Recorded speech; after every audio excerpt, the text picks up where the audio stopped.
Siemanko, jest 6:20 i zaczynamy dzisiejszy dzień.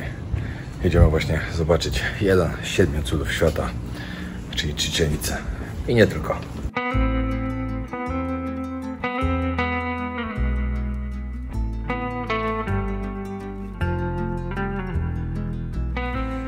No i dojechaliśmy. Chichen Itza. Zaraz będziemy wchodzić, moi drodzy. Jest z nami Dominika. Dominika mieszka od paru lat tutaj w Meksyku.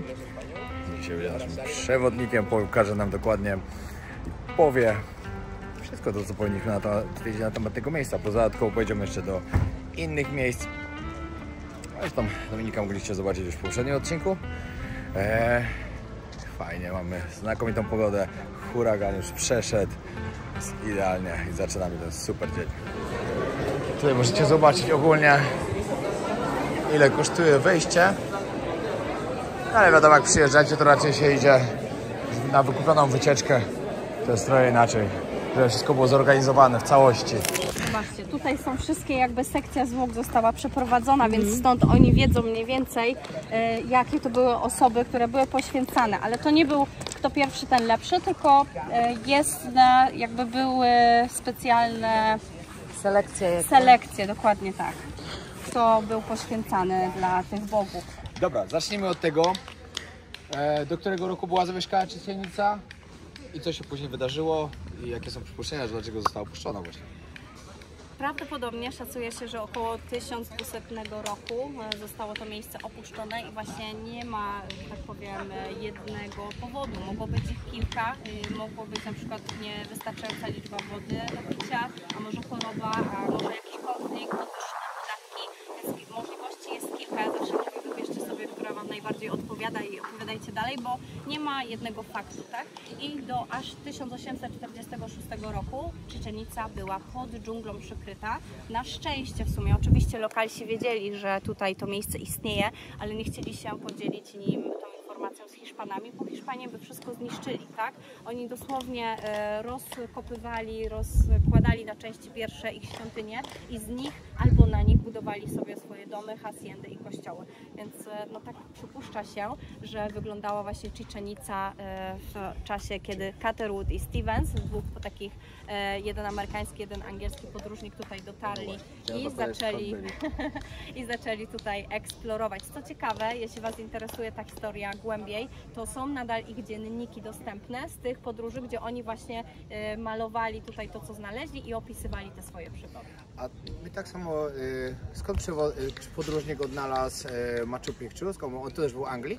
Nie pamiętam już teraz. Też był Anglik. No właśnie, tak, też był trzeba Anglik. przyznać, że to byli naprawdę niesamowici podróżnicy, bo oni Oni mieli takie rzeczy. Dokładnie tak, mieli to, pieniążki, co Lala no wiadomo, mówi, że tak. To mieli. Kasa rządzi No. światem i tak naprawdę oni... Przecież królowa wtedy, czy tam król, no nie tak, wiem, w ale którym weź to... sobie, Tak. idź sobie przez dżunglę, nie wiesz, po co idziesz. I w No trochę wiesz, bo... nie było. Trochę oni wiesz... wiedzieli, że idą odnaleźć. Trochę wiesz, bo masz zapiski gdzieś tam, masz jakieś tam, wiesz... Ale Oni Machu wiedzieli- Picchu przecież oni przypadkowo A nie, znaleźli. Machu Picchu to Machu tak. Picchu To był było przypadek. totalnie przez przypadek, bo Tak. oni chcieli tą inną górę odnaleźć. Tak, to tak prawda. A w którym roku w ogóle powstała Chichen Itza? Bo może mówię, a ja nie zapamiętałem. Słuchajcie, jakby to miasto było założone, tak podobno za czasów świetności wyglądało i mamy różne daty, tak? Czyli ta stara część, do której jeszcze pójdziemy, została założona, szacuje się, na 100. rok naszej ery, To tak do mówiłaś, 500 na porządku, roku dobra. naszej ery. Okay. Natomiast ta część tutaj powstała po 500 roku naszej ery. I co chcę Wam pokazać? Bo w latach 20. Dzięki takiej nowej technice skanowania podłoża zostały odkryte, zobaczcie, w środku, że znajdują się jeszcze inne piramidy. Żeby było ciekawiej, to pod samym spodem też mamy prawdopodobnie cenotę, zobaczcie, na przekroju. I tutaj mam na zdjęciu też daty szacowane, kiedy dana piramida powstała, czyli oni budowali jedną na drugą, tak? Czyli najpierw powstała najmniejsza, która ma 10 metrów wysokości, później druga, co ma 20 metrów wysokości i ta, na którą patrzymy, ma aż 30 metrów wysokości. Z ważnych rzeczy musicie wiedzieć, że w Meksyku znajduje się najwięcej piramid na świecie. Ludzie piramidy kojarzą tylko z czym? Z Egiptem. To jest bardzo błędne myślenie, bo najwięcej właśnie jest tutaj. A co do cen, to się przygotowałem. Słuchajcie tego.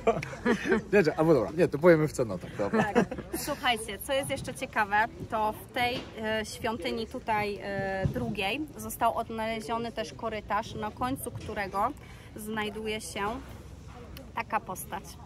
To jest czakmol, widzicie, zwróćcie uwagę na jego ułożenie dłoni, że tak jakby jakieś ofiary musiały być na nie jakby składane, tak? A naprzeciwko niego był tron czerwony, wykładany zielonymi jadeitami w kształcie jaguara, tak? Więc tutaj pewnie siedział jakiś władca, gubernator. Powiem Wam jeszcze za chwilę, jak oni siedzieli na różne klasy społeczne, bo to jest też mega ciekawe. I tu pewnie były po prostu składane dary. Od 2007 roku już nie można, przepraszam, od 2006 roku nie można już wchodzić na piramidę, dlatego że ktoś spadł i zginął śmiercią tragiczną. Natomiast ostatnie lata, w tamtym roku i chyba 2 lata temu, też między innymi Tak, pamiętam. pierwsza to była pani Chichen Itza, tak potocznie internauci ją nazwali, która właśnie weszła do góry i nawet sami turyści tutaj się zbulwersowali. Widziałem nagrania, widziałem. Tak, więc jest jakby kategoryczny zakaz wchodzenia, słuchajcie, dlatego jest też z każdej strony tutaj otoczone. Zakład, że wejdę? Nie, O rację. ale widzę, że tam jest jeden tam jest jakiś, o pan teraz mi zakrył, tam jest jakiś nielegalnie. Dobra, chodźmy dalej gdzieś, Tak. żeby trochę nam się zmieniło tło. Byłem tutaj ostatnio 4 lata temu.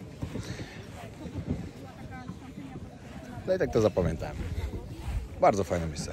Naprawdę, jesteście na Łekatanie, warto wykupić wycieczkę, warto tutaj przyjechać. No i warto wziąć sobie polskiego przewodnika, no bo wiecie, jak przyjeżdżacie do takich miejsc, bardzo warto brać przewodników, ponieważ oni Wam wytłumaczą wszystko, co i jak to wyglądało. A tak jak przyjedziecie sobie sami, no po prostu będzie tak, pochodzicie, popatrzycie i tyle. I gówno wiecie z takiej wycieczki. Tak to wygląda. Ja Wam mówię, tak jak miałem na własnych błędach, które popełniałem kiedyś. Teraz przyjeżdżam do tego miejsca, chcę mieć przewodnika, chcę się dowiedzieć więcej. Pamiętajcie, podróże uczą, podróże kształcą, ale tylko mądrych ludzi, którzy chcą coś z tego wyciągać. I tak to wygląda. Dwie strony Chichen-Itzy są tak jak były, 2 ściany, a tutaj z tej strony odremontowali, żeby pokazać ludziom, jak to wyglądało w tamtych czasach. Ciema marinina, tura lalaba, kopana, lana, tula babasa.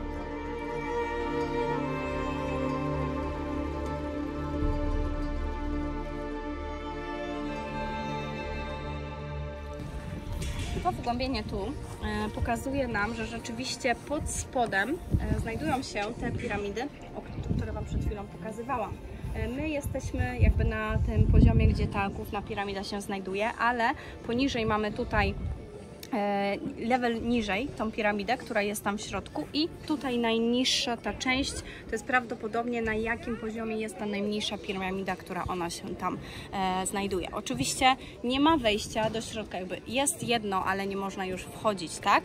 Od drugiej strony pokażę Wam, gdzie są tam te schody, ale jeśli ktoś się bardziej tematem interesuje, to są stare wideo na YouTubie archeologów, którzy wchodzą i wszędzie tutaj do góry i też do środka, więc można to Czyli oni zobaczyć. totalnie wiedzą, co tam było w środku, tak? Tak, jak najbardziej. Czyli- jakby to nie są zdjęcia z AI, nie? No, czyli to nie jest tak, bo w Egipcie oni nie weszli do tych piramid, bo tam nie można wchodzić. Nie, no częściowo można Do było. tej środkowej Do tej weszli, ale Aha. do tej najniższej nie i są nawet przewodnicy, którzy twierdzą, że jakby tej najniższej w ogóle nie ma, tak? A czy rzeczywiście pod spodem jest tam cenota, to też jakby oni odnaleźli to na tym skanowaniu podłoża, ale czy rzeczywiście nie udało się nikomu tam wpłynąć do środka, więc nie mamy na 100% jakby potwierdzenia.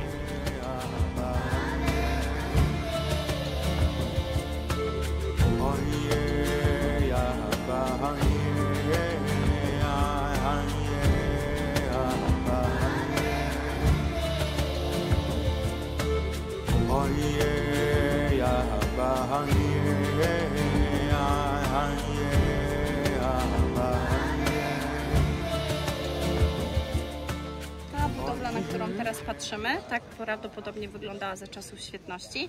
To tak zwana świątynia wojowników. Tutaj dochodziło do różnych narad, bo też lud Itza był takim dosyć walecznym narodem i oni tak naprawdę stworzyli sobie tutaj jedno z największych imperiów, nie? Które miało zasięg nie tylko na Półwyspie Yucatán, Meksyku, ale też gdzie dzisiaj jest Gwatemala, Honduras, tak? Więc oni tutaj, Chichén Itzá była też państwem dla wszystkich tych, jakby stolicą wszystkich miast Majów. Tutaj obok mamy Plac Tysiąca Kolumn i za nim znajdował się lokalny targ, bo do tej części też mogli przybywać właśnie handlarze, żeby się wymieniać swoimi towarami. Ciekawa jestem, czy wiecie może, co było metodą płatniczą w tamtych czasach. Nie było tutaj złota, nie było srebra. Nie wiem. Handel wymienny? Po prostu się Nie wymieniali? pamiętam, my o tym... Płacili. My coś tam o tym czytaliśmy, już teraz nie pamiętam. Ziarenka kakao. O, nie, to tego nie wiedziałam. Ziarenka kakao, to ciekawe. jest taka ciekawostka, no. Tak, były czymś najbardziej drogocennym. Co jest bardzo ciekawe też, a propos tutaj tej budowli, że zwróćcie uwagę, pomiędzy filarami mamy kolejną postać tego czakmola. Na 6 lutego przechodzi tutaj słońce o poranku, teraz Wam pokażę. I co to miało za znaczenie dla Majów? Kiedy przygotować ziemię pod plony. Jakby najpierw trzeba było ją przygotować, następnie na tej głównej piramidzie Kukulkana, El Castillo, pojawiał się 2 razy do roku cień tego węża, nie? No zaraz sobie podejdziemy od tej strony i Wam pokażę na zdjęciach. I właśnie ta główna budowla, ona wyznaczała Majom tylko pory roku, czyli kiedy po prostu te plony zasiać, kiedy je zebrać.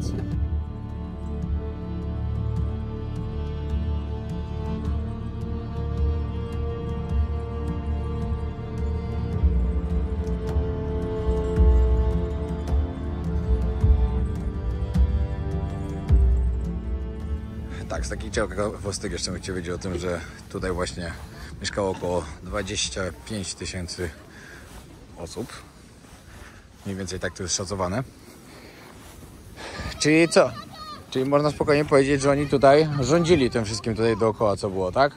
Ci ludzie właśnie z Chichén Itzá. Po 500 roku naszej ery zmieniły się trochę jakby cały, może nie ustrój polityczny, ale tak, można powiedzieć, że ustrój polityczny i każde miasto przed 500 rokiem naszej ery były państwem miastem, a po 500 roku naszej ery mieli swoją taką stolicę, która właśnie dowodziła, tak? No i Chichén Itzá była jedną z tych stolic. Po tym, po tak zwanym upadku Chichén Itzá przeszła rola na Mayapán i później inne jeszcze miasta, które były tutaj ważne w tym regionie. Słuchajcie, tutaj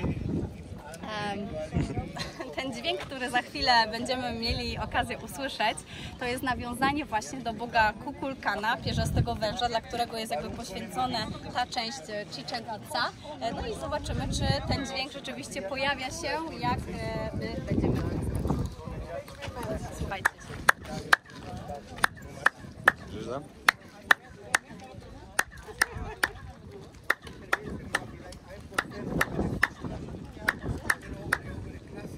Ciekawe, czy Wy to słyszycie w ogóle na filmiku?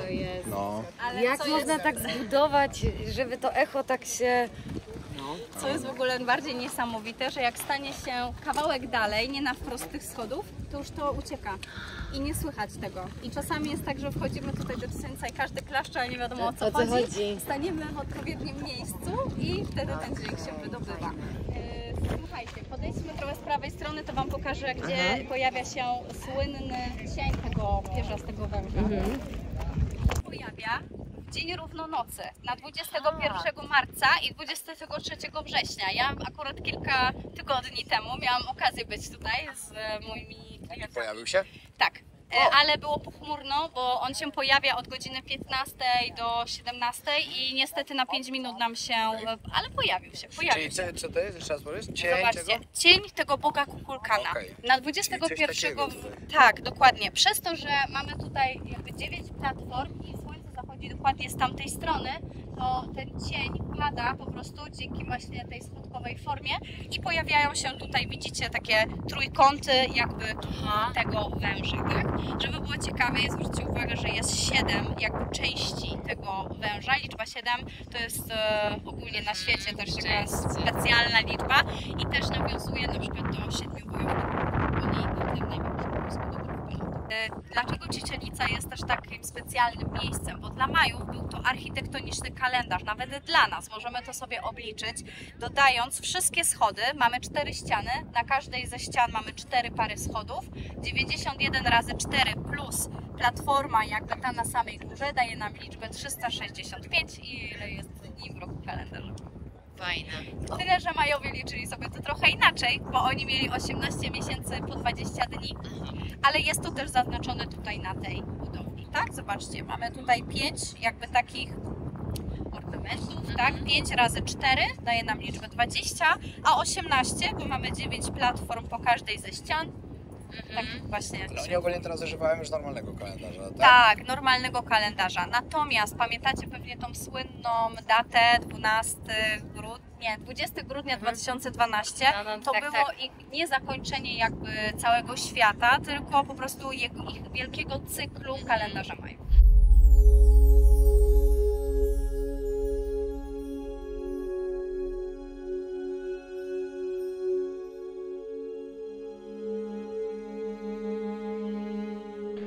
Dobra, jesteśmy teraz przy cenocie Sagrado? Sagrado. Popatrzcie teraz, jak to tu wygląda i o co w tym chodziło. Słuchajcie, od Chichen Itza wiedzie dosłownie droga prosta do tej cenoty. Jest to tak zwana Sagbe, ale dlaczego Chichen Itza znajduje się w tym miejscu, a nie innym? Jak sobie popatrzymy na ułożenie tych cenot dookoła, to rzeczywiście od każdej z tych ścian Chichen Itza odbiega droga, która kończy się na cenocie. I w miejscu, gdzie jest Chichen Itza, tam dokładnie przecinają się te wszystkie jakby kropki, punkty, tak? I to dla Majów symbolizowało, że jakby to jest centrum ich wszechświata. Nawiązuje też do tego świętego drzewa Ceiba, które Wam pokazywałam na wejściu. Na początku, no. A ta cenota nazywana jest Sagrado, dlatego że zostały tutaj odnalezione szczątki osób, które były właśnie poświęcane dla bogów i były jako ofiary, tak? Zobaczcie, mam tutaj... A mam pytanie, czy w jakim celu oni składali te ofiary? W co oni wierzyli, że oni akurat chcieli składać ofiary bogom? Co im to dawało? Prawdopodobnie, że spadnie na przykład deszcz, będzie urodział, że jakaś po prostu jak na bajkach. pomyślność. Jak na bajkach. Tak, trochę może tak, ale to jest jedyna ewidencja tutaj w Chichen Itza, ta świątynia, właśnie jakby ta cenota, że byli poświęcani ludzie dla bogów, tak? W ofierze dla boga Chaka, tak zwanego boga wody i deszczu. Dla też Majów dostęp jakby do cenot to był dostęp do ich źródła wody pitnej, ale też to było wejście na skróty do ich podziemnego świata Xibalba, tak? Więc dlatego właśnie wrzucali do cenoty te osoby, bo to było jakby szybsze dojście do tych bogów z tego podziemnego świata Xibalba. Ale mówiłam Wam, że źródło wody pitnej to są cenoty, natomiast jak wrzucali tutaj ludzi, którzy się rozkładali, no to mogło to zanieczyścić ich ziemię. Prawdopodobnie ta cenota nie jest połączona z żadną inną tu w okolicy. To chciałem powiedzieć teraz. Czekałem, aż skończysz.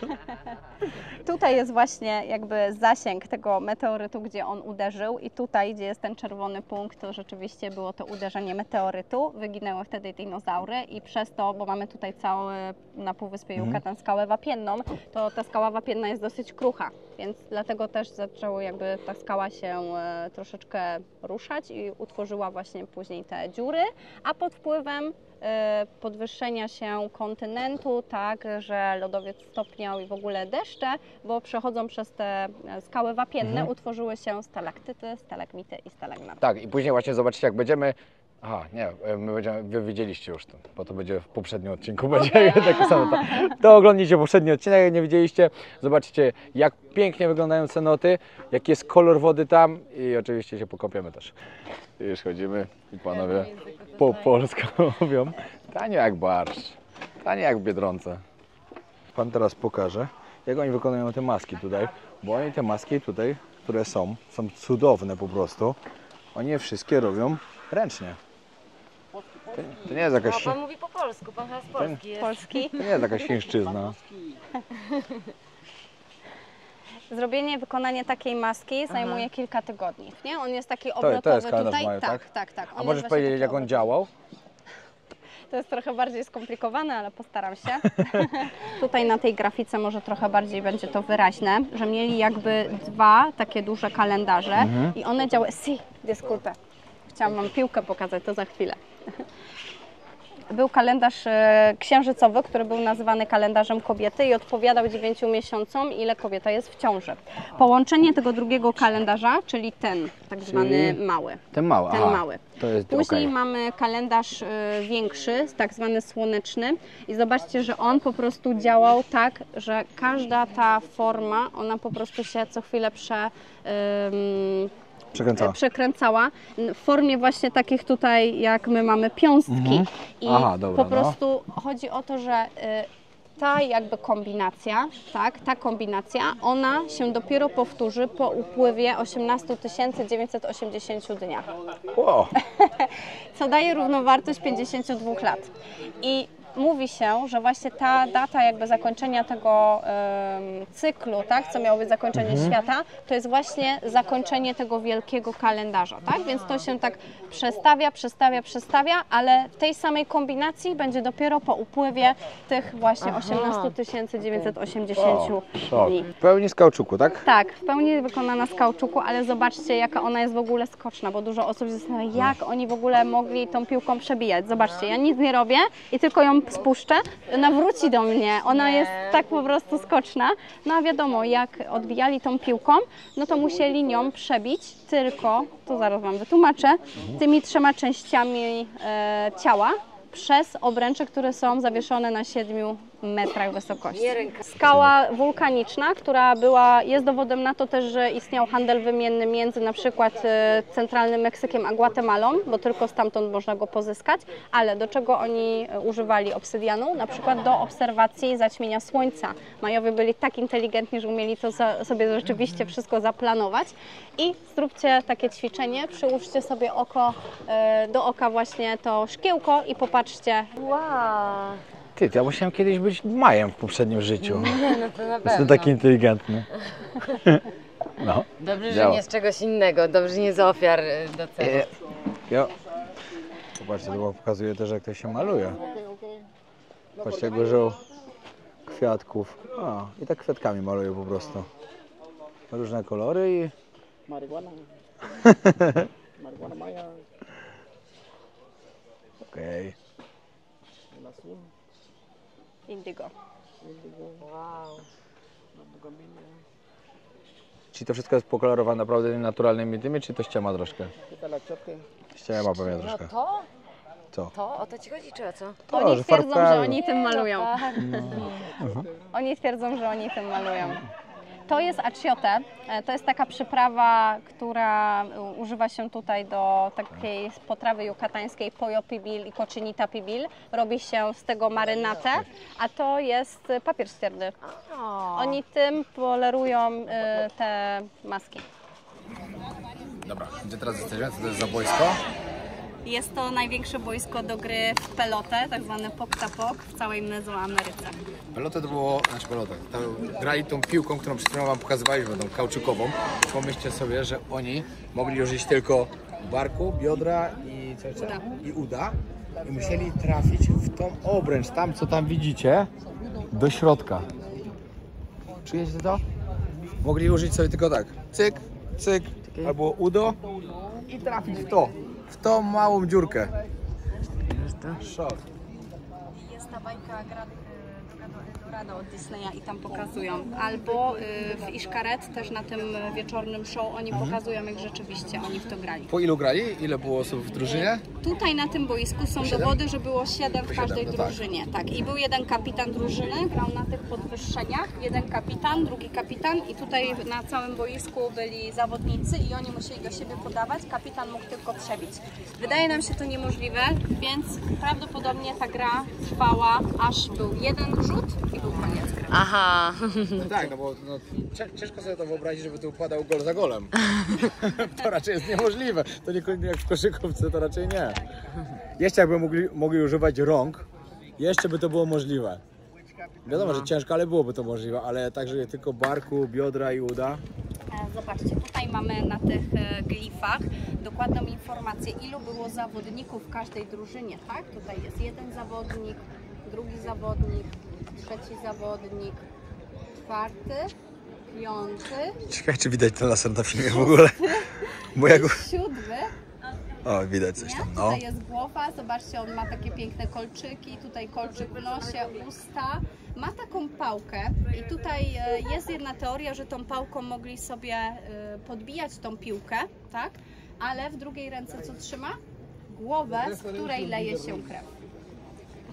Naprzeciwko jest kolejna postać, Bez która głowy. nie stoi, tylko klęczy i nie ma właśnie głowy, tylko tutaj dokładnie jeszcze ta krew jest zakończona głowami węży, tak? I tutaj jest przejście jakby w taką symbolikę drzewa życia i kolejno za nim 6 osób tutaj stoi. Po każdej jakby z tych stron jest ta sama grafika, tak? Czyli czy z tej strony, czy z tamtej to jest to samo naszkicowane. No i co, można powiedzieć, że, znaczy nie można powiedzieć, bo nie jest jasne, czy zabijali kapitana wygranej drużyny, czy przegranej, tak? Nie ma tutaj jasnych dowodów na to. Jest jedna teoria, że jakby na logikę był to kapitan drużyny przegranej, tak, na naszą logikę, ale w świecie Majów było dużo rzeczy, które się nie działy logicznie i możliwe, że był to kapitan drużyny wygranej, dlatego że był to jakby hołd, coś specjalnego być poświęconym dla bogów i też droga na skróty do reinkarnacji. Fajnie, co? Wygracie mecz. A, dobra, zetną mi głowę. No. Tutaj wam pokażę jeszcze, jak wygląda to całe boisko.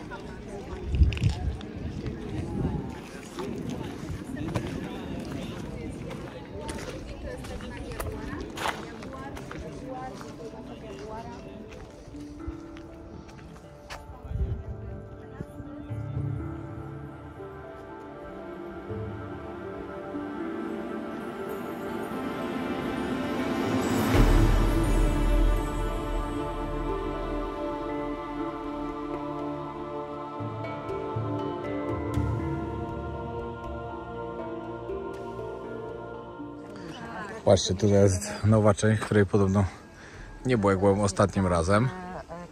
Także też jest ciekawe i się zastanawiam właśnie, jak takie coś mogło być nieodkryte, ale to w sumie łatwo już mi dziewczyny wytłumaczyły, że może to nie było dlatego aż tak odkrywane, bo ich to nie interesowało. No ale już pewnie środki dostali jakieś nowe i odkrywają nowe rzeczy.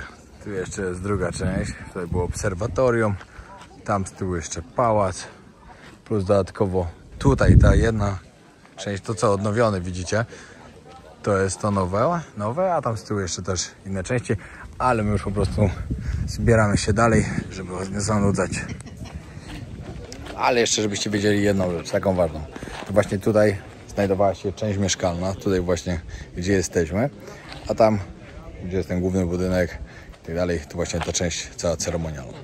Popatrzcie to, jeśli nie przyjedziecie tutaj rano, co oczywiście bardzo wam polecam, wstać o 6 rano, przyjechać już tutaj z samego rana. Tu się, nie wiem, z 2 godzinki jechaliśmy. Patrzcie, co się dzieje później. Teraz wychodzimy już, a ci wszyscy ludzie dopiero wchodzą. Teraz już o tej godzinie nie zrobicie sobie zdjęcia, żeby nie było nikogo. Tak jak my robiliśmy. Cześć, cześć! Patrzcie, co się teraz dzieje o tej godzinie. To jest wejście. Teraz zatrzymajmy się na sekundę, żeby wam pokazać, jak wygląda cmentarz w Meksyku. Każdy cmentarz to tak wygląda? Czy... Nie, to zależy bardzo od regionu. Tutaj akurat są takie dosyć małe groby, kolorowe, w innych stanach są małe, większe groby, to w zależności po prostu jak sobie rodzina tutaj ustali, ale co jest mega ciekawe, to zwróćcie uwagę, że tutaj są takie małe też trumny, tak? Jest taki zwyczaj akurat w miejscowości Pomucz na półwyspie Yucatan, gdzie jak ktoś umiera, to najpierw go jakby wstawiają do trumny większej, czeka się około 3 lat, aż zostanie wszystko zjedzone, tak, przez robaczki i dalej te kości tylko wstawia się właśnie do tych mniejszych trumien i one właśnie w tej miejscowości Pomucz na Święto Zmarłych są odkrywane, wyciąga się te kości, czyści się je, bo wierzą Meksykanie, że ta dusza zmarła, ona wraca w okresie Święta Zmarłych i później na koniec znowu się je zamyka i czeka do następnego. No tak, no też trzeba powiedzieć o tym, że właśnie oni tutaj świętują tak naprawdę to Święto Zmarłych, że to dla nich nie jest taki smutny czas. Czekajcie. To nie jest to smutny czas jak w Polsce, tylko tutaj jest naprawdę wesoły dla nich. Tak, jest naprawdę przepiękny okres i dla mnie jest to najlepsze święto w roku, szczerze mówiąc. ale to też w zależności od regionu, gdzie jest bardziej nostalgicznie, w innych miejscach jak Oaxaca jest wielka parada i muzyka i idą z jedzeniem, z orkiestrą na właśnie swoje te groby i tam oczekują i spędzają ten czas. W Mexico City też chyba mocno świętują. Tak, w Mexico City jest parada wielka, ale tu ciekawostka, ona została dopiero zekranizowana ona powstała dopiero po ekranizacji filmu Jamesa Bonda, tego Spectre. Tak. Kojarzycie tam te pierwsze sceny? Tak. Popatrzcie, jak to tu wygląda, jak to kolorowo.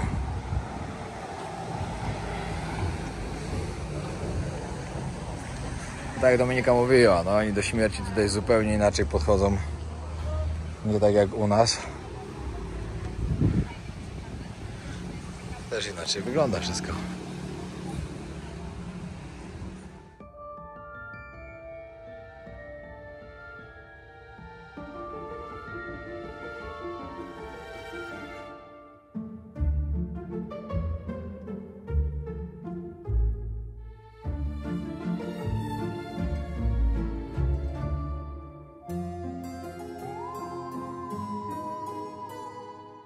No jesteśmy w miejscowości Valladolid. Idziemy zobaczyć na market. Tu ogólnie ta miejscowość Valladolid jest przepiękna. Pokażę wam troszkę później oczywiście jak wygląda to miasteczko. Jest to kolorowe miasteczko i no mega. A tutaj przyszliśmy sobie coś przekąsić, troszkę jakiegoś street foodu też. Popróbować czegoś. Jak wiecie, w moich podróżach i dla mnie jest bardzo ważne to, że jak podróżuję, żeby próbować wszystkich smaków, może nie wszystkich, ale wielu smaków, które po prostu można dostać w danym kraju i no, dlatego ze street foodem też tak jest. Już przed chwilą o tym rozmawialiśmy też, że na przykład w wielu krajach można zjeść street food, oczywiście. Nie, jak oglądaliście moje odcinki z Somalii, jak mi gościu tam mielił rękami to wszystko, zalał zupą i mnie poczęstował, no to wiecie, normalna osoba by się pożygała, no taka jest prawda. Ja spróbowałem, nie było wcale takie złe, no, ale w Indiach to już niektóre rzeczy są za bardzo. To tak, mięsko, kiełbaski pan robi. Co tutaj wisi, to jest skóra świńska. Chicharron to się nazywa. No, ja to jadłem. Tak, no. To jest całkiem smaczne nawet. Prażynki, nie? Coś No. takiego, takie chipsy,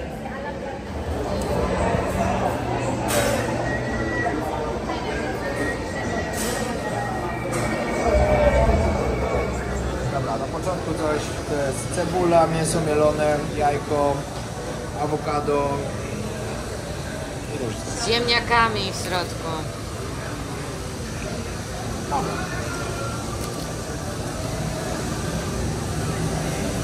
Bardzo dobre. Tylko takie tłuste, że szok.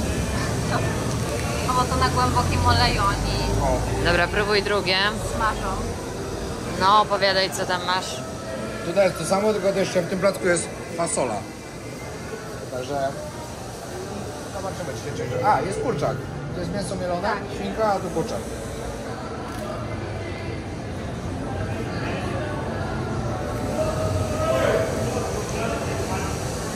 To lepsze.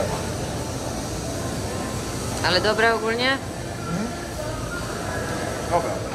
To takie placki 34 peso, czyli 7 zł.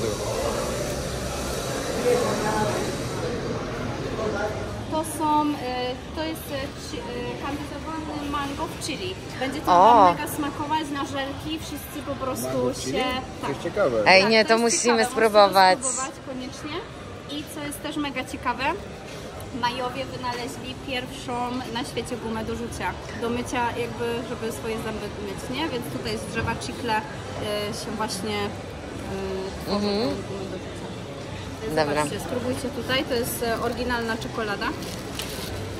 Jest kawałeczek. Jakiś malutki.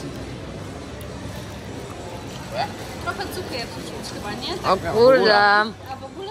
W ogóle nie jest czuć. inny cukier. Bez cukru akurat. No, To jest z cukrem. to jest... jakbym gruz żuła. No, to już lepsza, bo słodka, no. Ale jestem ciekawa tych... Chcecie spróbować ziarenko kakao? Ja kiedyś jadłem. Ja chyba też nie. No, por favor, solo manguitos, sí, dulces. I tutaj macie też te biurki kokosowe. To smakuje trochę jak Bounty. O, to my lubimy. To lubię właśnie. Coś chyba kupimy od pani, co? Nie musicie się czuć zobowiązani. Nie, ona jest mega spoko. Pod tym Ciekawe, ile względem. ludzi tak palcami już dotykała. O tym nie myślcie. Ale pyszna. No to smaczne ogólnie. Bardzo dobre. Ojej, to pyszne. Mango w Chile robi furorę, powiem wam. No to się nie mogę doczekać. Mango to ja kocham. Ja też niestety kocham, Ja też a nie lubię. mogę. Ale jest naprawdę rewelacyjna. Ciekawy smak. Bardzo. Niby słodkie, ale trochę O, ale już ostrawe. zaczyna... Wspaniałe. Ale nawet jak ktoś nie lubi ostrego, to i tak mi smakuje. Pyszne. Ciekawe to są, naprawdę. A nie dygaj, dawaj, próbuj. Nie. No dawaj, jednego, tego najostrzejszego. No ala. Ja jestem Ja próbowałem ostatnim razem jak byłem, teraz twoja kolej. Nieważne, że wtedy nie byliśmy razem. I ostre. Ja dziękuję. Ala dyga, ja tu próbowałem kiedyś właśnie kropelkę tego najostrzejszego, który był pomarańczowy. No to prawie mi wypaliło dziurę w języku. O, coś tu spada. Patrzcie, jak tu ogórki wyglądają, jakie białe. To szare tam to jest hikama się nazywa. Okej. I to mówię, że to jest coś takiego Coś takiego jak rzepa trochę smakuje, tak. Okej. Oni obierają i na następnie kierują. Kolejne miejsce, które odwiedzamy, to jest właśnie centrum tego miasteczka. Pokażę wam, jak jest niesamowite.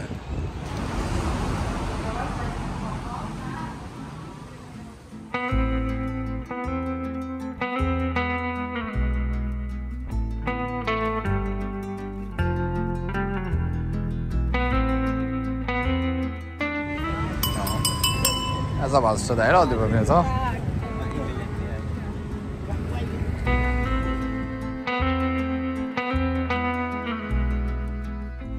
Dajcie znać, jak ktoś z was był w Meksyku, gdzie wam się najbardziej podobało. Bo wam pokażemy dużo fajnych miejsc, ale może ktoś jeszcze ma coś ciekawego. Wiecie, do Meksyku na pewno nie raz jeszcze przyjedziemy, bo ja naprawdę super się tu czuję. Podoba mi się, smakuje mi jedzenie. Sam kto był, to wie jak jest. Bardzo duże syntety, że oni są katolikami, to i tak łączą tą wiarę z wierzeniami takimi właśnie szamańskimi, majańskimi. Jak pojedziecie do Oaxaca, to to samo, dlatego to święto zmarłych wygląda inaczej tu niż w Europie. Czyli ten kościół wybudowali Hiszpanie, tak? Tak, tak, to Hiszpania. jest w ogóle A z którego roku? miejscowość już XVII wiek, XVIII wiek, coś takiego jak Aha, czyli ta cała miejscowość jest przez Hiszpanów zbudowana, tak? Tak. To jest po podbiciu Hiszpanów przez Meksyku przez Hiszpanów. To Kolonizację, dopiero no, później- tak, po tak, tak. kolonizacji. To A ile lat trwała tu kolonizacja, wiesz może? do którego roku? 1800 coś? Sprawdzę to dla Ciebie. No, znalazłem tu właśnie, że uzyskali niepodległość, znaczy Meksyk uzyskał niepodległość 24 sierpnia 1821 roku po 10-letniej wojnie właśnie z Hiszpanami. Lody kukurydziane. No czuć kukurydzą. Dobre, dobre, złe. Słodkie? To ciężko określić, bo to smakuje jak zamarznięty lód o smaku kukurydzy. Takie tak słabo o smaku kukurydzy, tak, Z cukrem. no słodkie, ale bardziej smakuje jak po prostu zamarznięta woda. O. Dobra, teraz pochodzimy sobie tutaj uliczkami. Wszędzie gdzieś jakieś meksykańskie rytmy, muzyczka gra. W ogóle chciałem wam powiedzieć, podkreślić to, że ci ludzie tutaj są malutcy. To już wcześniej mówiłem też Ali, właśnie. Wszyscy są naprawdę bardzo niscy. My tutaj przy nich to jesteśmy wielkoludy. Ala! Ty przy tych ludziach tak jak wielkolud wyglądasz. No wiem właśnie. Wyższa o 2 głowy od każdego. Czuję się jak wielkolud tutaj.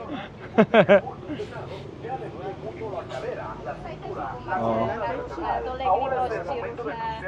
Confianza la pomada de ajo que está de venta en este aparato de sonido. Super klimacik tego miasteczka. O, zobaczmy co tu mają do jedzonka. Gracias, señor. Lomito de Valladolid, mira. Gracias, señor.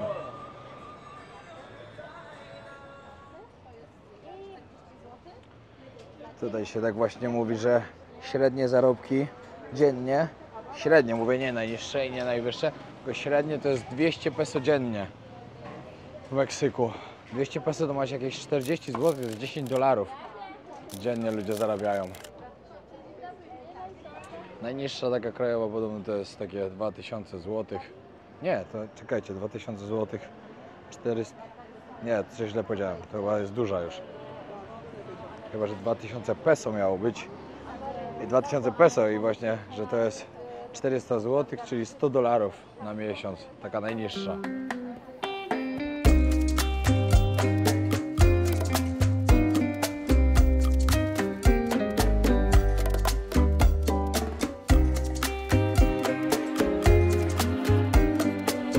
O, sprzedają tu kota. Nie, przyjmę jakiegoś tacosa sobie. Tigrillo, el tigrillo. Troszkę street foodu. Tacosy zjemy, tacosy. Cebolla, un poquito. Poquito, poquito. Widzicie, jak Piotr po hiszpańsku ze śmiga. A jak? A veces mugiendo va. Cuando el enojo aumenta. A panero to będzie ostre bardzo, co? Nie. Nie, za chwilę się zapytam. Dobra, ale próbuj. El río fluye. Jeszcze jeden, czyli 20 za jednego. Po 4 zetka jeden. Czyli dolara. Taka Normalna cena, tak, no. 15 peso to rzadko można spotkać. Jak ci smakuje? Dobre, ale brakuje mi jakiegoś, nie wiem, guacamole albo czegoś takiego zatykające troszeczkę. Ale o, Może ma. Spoko, co? Wygląda w miarę okej. nie ma, ale A to jest kur... Nie, to jest świnka, tak? dobre. No ale świnka. Mają cebulka ma kolektę, wiesz, dlatego To nie, tutaj to okej. normalnie do tego właśnie pomidora, cebula mają wszystko razem. Zamulające. El pan grita. Mi amor es franco y fiel. No tiene frontera. Teraz jeżdżamy na taką ładną uliczkę kolorową. Najładniejsza w tym miasteczku. No tiene fronteras y no maldad. El río fluye, nunca solo está. Teraz idziemy jeszcze sobie zobaczyć tutaj podgłówny napis, taki, na którym się oczywiście robi foteczki. Tutaj w ogóle było, to jest stary klasztor, możecie zobaczyć. Tutaj jest na tych słupach były takie projektory. Tu się podobno wyświetlały filmy wieczorem z historią tego miasta.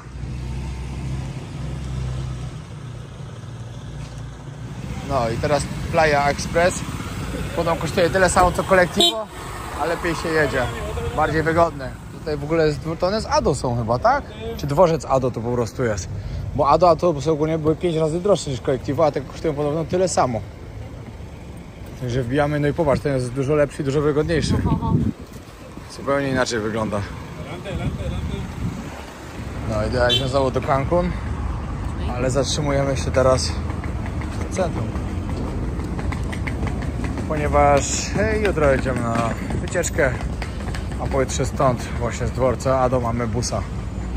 Jesteśmy już w hotelu. Tutaj z tyłu mamy taki basenik.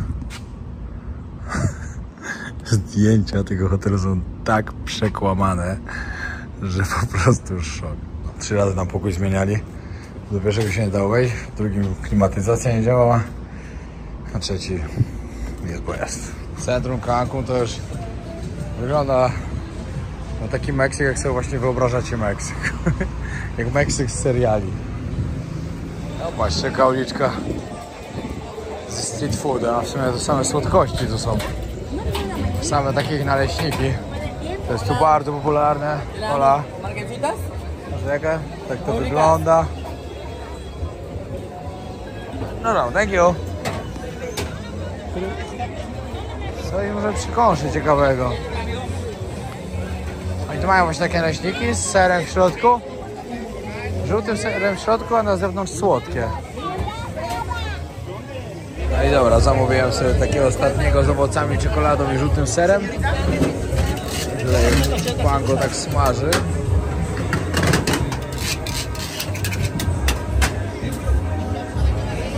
tamten przyprawę, daje różne bajerki na górę. No i tak wygląda moja Marquesitas. Jak to się tam wypowiada. Zaraz będę próbował. O, tutaj też widać, że robią sobie live'ika. Ogólnie było ok, nie ma co gadać, ale owoce, no takie owoców jak w Tajlandii po prostu nigdzie na świecie nie ma, serio. Wszędzie inaczej smakują, tam są najsłodsze na świecie. No, w tym hotelu się zatrzymaliśmy teraz na 2 noce. Parador Hotel. Dobra, wchodzimy właśnie na najbardziej imprezową ulicę w Cancun. Pokażemy wam dzisiaj, jak to wygląda. Ostatnio się nie udało, złapał nas huragan, także dzisiaj zobaczycie, jak jest.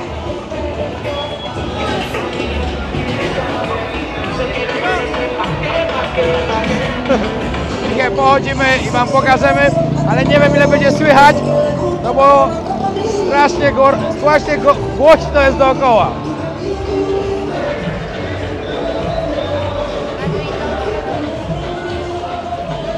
Po lewej stronie Coco Bongo, najbardziej popularne miejsce, chyba tutaj.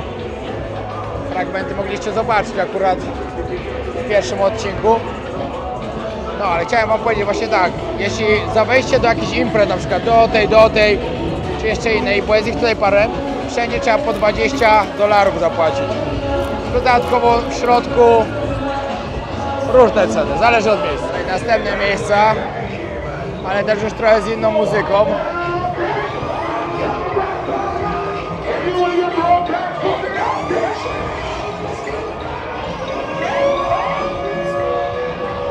Dobra, chyba jakiś mają panieński. Znowu coś innego, tutaj muzyka na żywo. Jak ktoś lubi spokojniejsze klimaty. Ogólnie to jest mocno imprezowe miejsce. Jeśli ktoś bardziej szuka jakichś takich klimatów, bardziej takich wakacyjnych, spokojnych, to myślę, że Playa del Carmen jest lepsza, bo tam jest deptak. Na Tulum Exclusive.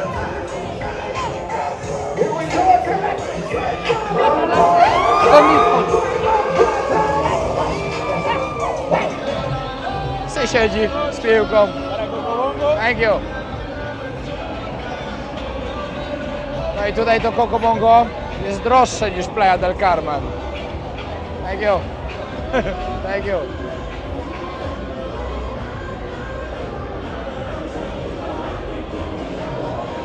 Thank you, thank you. Mocne show tu robią. Tak jak wam mówię, no Cancun to jest po prostu bardzo imprezowe miejsce. No ale po to ludzie tutaj właśnie przyjeżdżają.